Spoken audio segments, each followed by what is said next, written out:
La délégation du Mali n'a pas pour habitude d'exercer un droit de réponse. Cependant, les attaques personnelles, grossières et condescendantes du ministre algérien des Affaires étrangères m'obligent à intervenir pour corriger les contre-vérités que nous avons entendues. Par respect pour le décorum de cette auguste assemblée et pour l'idéal incarné par les Nations unies, la délégation du Mali ne s'abaissera pas au niveau des invectives et attaques personnelles à la limite de la décence proférées par le ministre algérien des Affaires étrangères. Ce faisant, il a délibérément choisi de ne pas dire un seul mot des affaires à l'origine des tensions inédites entre nos deux pays. Pour ma part, je réitère la teneur de la déclaration du Mali, prononcée par le général de division Abdoulaye Maïga, Premier ministre chef du gouvernement de la République du Mali le 26 septembre 2025, pour rappeler que les tensions actuelles entre nos deux pays prennent leur origine essentiellement dans les ingérences intempestives et inacceptables du régime algérien dans les affaires intérieures du Mali. Le peuple malien a décidé de prendre son destin en main et s'est approprié son processus de paix. Ensuite est venu se greffer les différends concernant la destruction par les forces armées et de défense algériennes d'un drone de reconnaissance et de surveillance des forces armées et de sécurité maliennes dans la nuit du 31 mars au 1er avril 2025.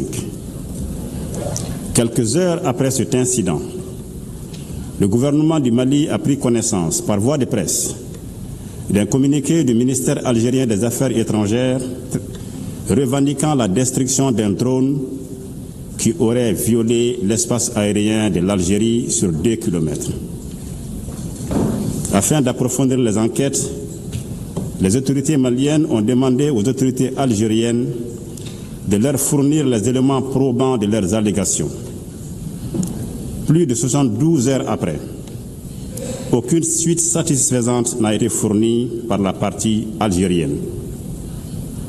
À l'issue de ses propres enquêtes et sur la base de preuves scientifiques publiées le 6 avril 2025 par communiqué numéro 073, le gouvernement du Mali a abouti à une certitude absolue. Le drone des forces armées de sécurité maliennes a été détruit suite à une action hostile préméditée du régime algérien. Cette conclusion repose, entre autres, sur, premièrement, le silence coupable du régime algérien et son refus de coopérer. Deuxièmement, les données précises de la trajectoire de l'appareil enregistrées dans le système prouvent sans ambiguïté que l'appareil n'a jamais quitté l'espace aérien de la République du Mali. Mieux, le point de rupture de liaison du drone et le point de localisation de l'épave sont tous situés sur le territoire national malien.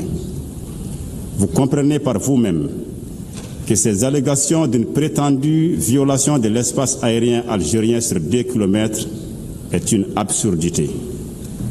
Sinon, comment l'épave du drone se serait retrouvée en territoire malien à 9,5 km de la frontière algérienne si l'appareil avait réellement violé l'espace aérien algérien sur 2 km.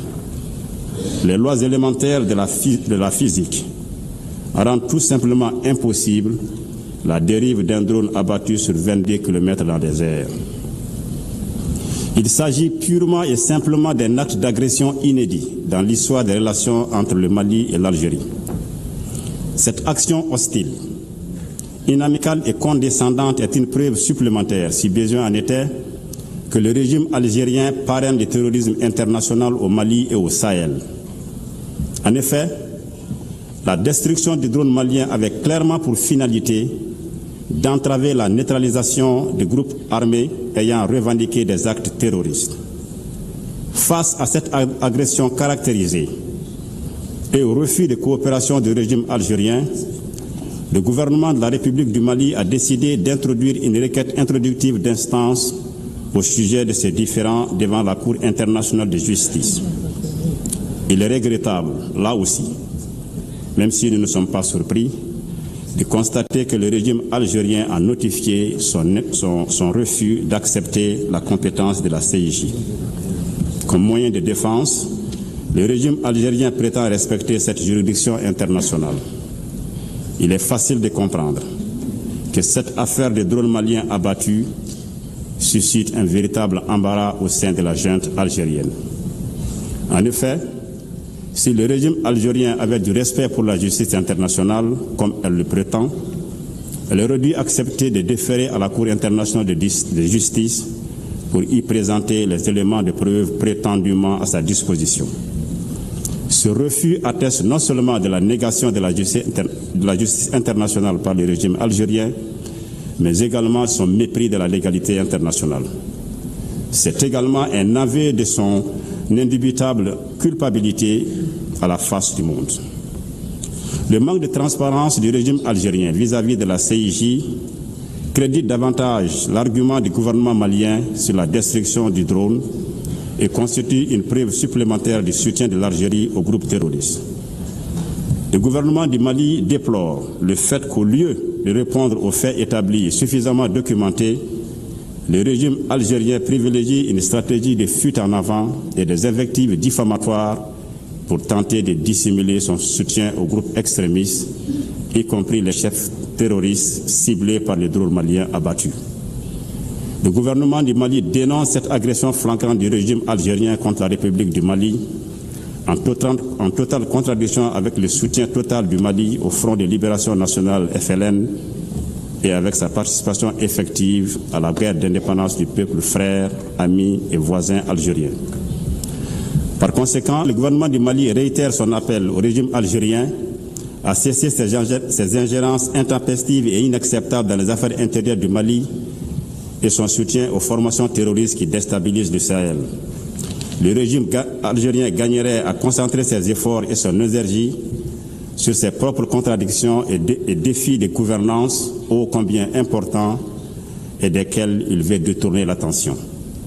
Nous renouvelons notre appel au régime algérien à changer d'approche, à améliorer ses relations avec ses voisins et à travailler de bonne foi à la stabilité, à la sécurité collective, au développement durable dans la région, dans le respect de la souveraineté des États. Je termine en rassurant que le gouvernement du Mali ne ménagera aucun effort pour défendre le territoire national et pour assurer la protection des personnes et des biens. À l'instant, l'intervention de son Excellence Issa Okonfuru à la tribune des Nations Unies. Parlons à présent des grandes réformes que le secteur de la santé a connues.